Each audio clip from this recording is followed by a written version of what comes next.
everybody, welcome back. It's Tori with Praying Hands and Walking Feet, the channel where we're finding our way without a compass or a map.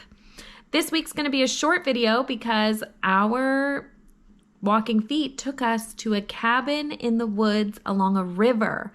It was just my husband and I and a couple of friends, and it was amazing. We were there to celebrate one of our friends turning 40 this year, so this is what he wanted to do, and his wife surprised him with the cabin weekend with all of us.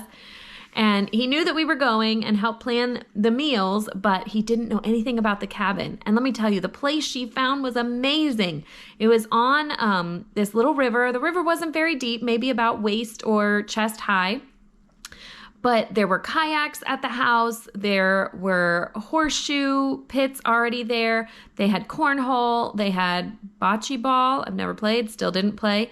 They had a huge fire pit that was amazing. Wraparound deck on the house and Adirondack chairs underneath the deck so that you could sit out and just look at the river. And on the other side of the river, it was just trees. And the houses were kind of far apart from each other. So you really felt like it was just you guys at this house there. And it was so relaxing to just be in nature. And yes, it would have been a great place and super fun to have the kids. There was stuff to keep them entertained. They would have loved the river. It was a little cold, so my husband was the only one who got in to the river. I put my ankles in, but that was about it. We did get in the kayaks and kayak a little bit up and down. And it was just so fun. And it made me think of you guys, like how many of you guys take time to do things like that with your friends now that we have kids? I know that before kids, we used to do weekends away or trips and things like that with groups of friends. And that has really slowed down since we've had kids. I honestly don't even remember when we have planned just a weekend getaway with our friends. Like just adults, not with kids involved and things like that. And it puts a whole different spin on it. There was no have-tos. We all pitched in to help make meals.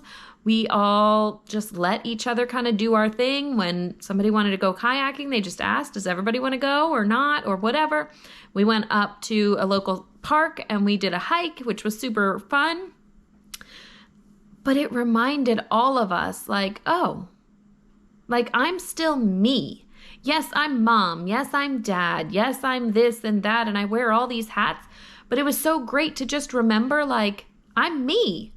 And I like to have fun. I like to sit around the fire and do stupid things sometimes. Or I like to just sit and read my book. Oh my gosh, I got so much of my book read just sitting there one of the days and reading in the crisp fall air. And it was so refreshing to just be me. And I know that I feel like I keep telling you guys this. I feel like I keep sharing the importance of this and doing the things for your self-care. But truly, it made us better people.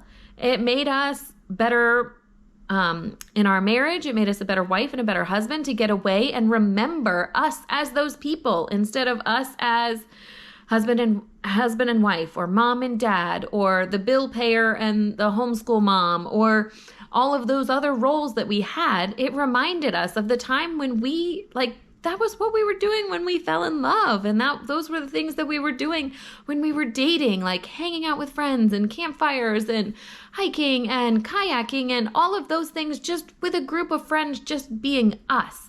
And so it was so fun and so cup filling. So let me know, do you do things like that? Maybe we're just late to the party. Maybe other people do this regularly and they have those weekend getaways with friends. I think all of them are important. I think it's important to get away by yourself sometimes, even if it's just for a night or just for an extended day. It's important to get away with just your spouse. I know that my husband and we started doing anniversary trips. We were late to the party on that. We didn't start it right away, but once we did, we value that time so much now because it allows us to truly reconnect in our marriage and as husband and wife and remind us why we fell in love and why we're still in love and all of that. But now that we've taken this trip with friends, oh my gosh, this is another thing that is just, it's cup filling. And do we need to do it all the time? No, I don't think so. Not at all. But it's definitely something that I'm going to think of now because It was so fun. And we all had a blast. And I'm going to share some of the pictures with you because this place was just beautiful. And even though it would have been more beautiful maybe a week or two earlier when the leaves were changing color, oh my gosh, I can only imagine what it would have looked like. But even though most of the leaves were bare, it was still beautiful. It was still fun. Oh, we had so many laughs. It was great. So I want to know, do you do trips with your friend groups? Where do you go? Do you go far? Do you fly? We just drove. It was just about an hour and a half, hour and 45 minutes away.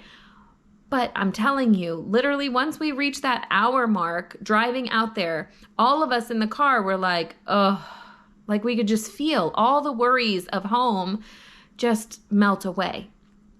So let me know what you do. Let me know if you would love to. Where would you go? In the comments below. I'd love to hear.